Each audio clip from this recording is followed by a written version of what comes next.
Hello, friends. Victoria with Lead from Home and also an active member of the Heritage Team Extraordinaire. Welcome and thank you for checking in with me.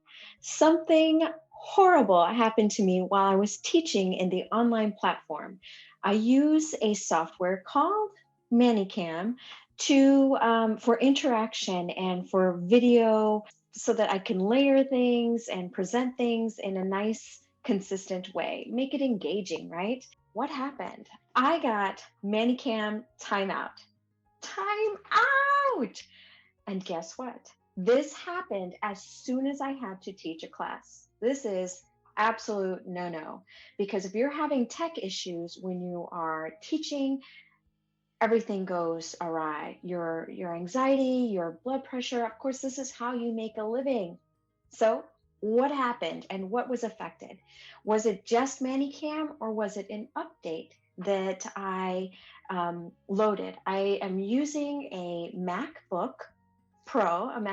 It's pretty new. And one of the recent updates that I did, I had, for some reason, it didn't automatically update all of my programs. Why? Because I prepped my classes ahead of time because I wake up pretty early and I don't want to deal with that. So right before I go to bed, I prep my stuff and make my computer go to sleep, turn it off, make sure there's no internet connection. Which is kind of weird, but yeah. So I make sure that my computer goes to sleep, night night computer, and so that I'm ready for everything in the morning. So without it shutting down and restarting, my update didn't complete the process. That's another problem. But we're going to talk about specifically what the effects were and why I ended up in hot water. I will tell you at the end of the story, I didn't lose any money for this because thank the internet gods and the online teaching space that my student did not show up for class. So yes, I got paid to sit there and practice and kind of troubleshoot my classroom for the entire 25 minutes that I was expected to be there. So what happened? What are some things that I needed to do? Well, the program that was affected was, or the issue, the application that was affected within my ManyCam, that's where I first noticed it, was the camera. It kept giving me a timeout reading.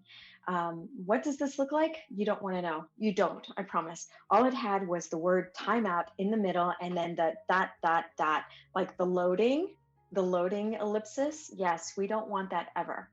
So what do we do? And how do we get our camera reinstalled, even though it wasn't uninstalled? I didn't do anything. And how do I check it, right? You want to make sure that you check your camera to see if something happened to it. I'll save you the details. The camera, nothing happened to the camera, but my computer wasn't recognizing it in the security and privacy settings. How do I know? I go to system preferences. This is for my Mac, and I make sure that the applications that I want to use have access to the camera and audio that I'm using. Now, I talk about ManyCam, but this actually, I had to double check it to make sure that it wasn't just a ManyCam issue. It was actually a full, all of my applications were not reading my camera. How did I check that? I went through FaceTime? Yes, FaceTime. And the FaceTime application, opened it up and checked to see if you could see my image, because that's what we do. FaceTime to see if it was picking up my camera. No camera was being picked up. Checked out Photo Booth. Now, these are all free apps that come installed already. Photo Booth was not checking it out. My camera was also not registering in the platform Zoom for Zoom meetings and any other platform that had a video system. Now you can go one by one, which I did, to each application, open them up and just check to see what's the next step. Now, since I knew and I double checked the actual camera that your laptop has, those are the ones that I automatically use. Now, I don't have an external camera, but others, you might have this issue as well, especially when you first install your camera. Know that sometimes with upgrades, you need to change your security preferences to make sure that your camera is being permitted or the application has permission to access the data from the camera. That's basically what we did to make sure that that everything was lined up. Here we go. We'll go through it. System preferences, yay! And make sure that we go to security and privacy. And we're going to go all the way through to privacy. You'll see the top ledger. It says general, firewall, and go to privacy. And you'll see on the left-hand corner, yes, there we are, camera and audio, and all other application kind of features that we might give them permission to. Now, the ones that I'm interested in are the camera and the audio because they are what possible to present using these applications. So I mentioned ManyCam. Um, that's what I use, but this was a system issue. So if you're using a Mac and you have all these other applications, just know that these security and privacy functions are there to protect you. And if there's an update, again, it's just a nice little reminder for us to go step by step through and kind of make those connections known.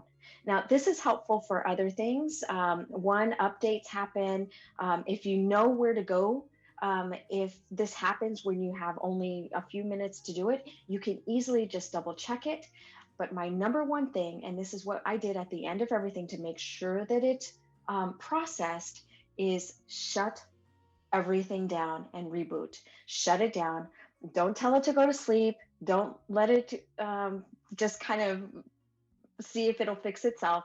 No, we need to do not a hard power down, but we need to turn off our computers and let it kind of freshen up. Now, I will tell you that I also did this thing finally at the very end. Let's go ahead and take a moment. You're looking at startup disk, and this is my startup disk, and you're going to click it. Now, you want to click this and it will kind of reboot and everything will start up from scratch. Now, I did this.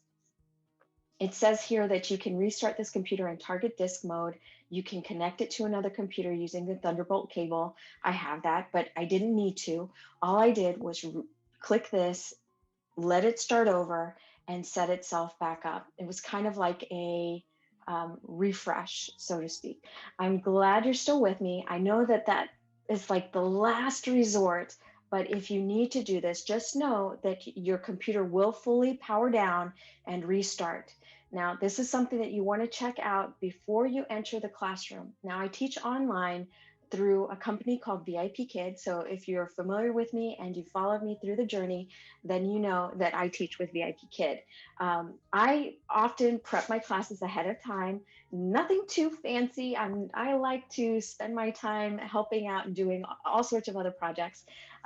So the less I have for prep, the better. That means that I give myself only 10 minutes to make sure that my equipment is set up. Sometimes I give myself 15 if maybe I had an update that went through and I want to make sure everything is still there. But usually I give myself 10 minutes before my first class so that I can kind of troubleshoot and see if something's not working, something, that I need to do something really quick. And this 10 minutes did help me out. And that 10 minutes before class, I was able to kind of go through my system preferences, check my applications, realize that, oh my gosh, my camera wasn't working. But guess what? My screen was working. In the ManyCam feature, this is like, yay to ManyCam. I was able to use a different screen and kind of work it out so that there were GIFs and animations that I could have presented.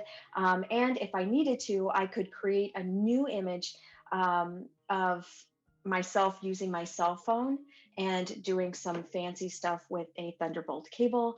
And I will definitely share that tip with you all in case you all need it for future references. Remember, this is an update that happens usually with technology like computers, and it happened to kind of put a full stop on me teaching online, because of some, my camera and my audio just weren't working. They weren't there. Now I noticed it because ManyCam gave me a timeout, and I had to go check it. And I did a full hard boot. Now I didn't lose any of my data at all. This is another shout out to anybody that does this, but we should all be doing this. I frequently drag and drop all of my video files, my GIFs, any of my videos that I've recorded that are being stored in another area like Google Drive or YouTube. Get them off of your hard drive. You need to free up as much space as possible so that your processor is not overloaded or burdened. So take those to the trash and get rid of them. Also, you can save important information and files to a terabyte, a hard drive, an external drive, and that will save any heartache if you have to do a startup. Now, again, I didn't lose any data whatsoever this time, but there's not to say that there won't be another time, or another issue that comes up and maybe your system crashes. This is a fairly new computer. I didn't have a whole lot on there because I have that habit of purging those data files that are really heavy on the processor. So got rid of those and store those in a nice place. But again, letting you know, saving you the heartache. These are some tips that might help you out in the future.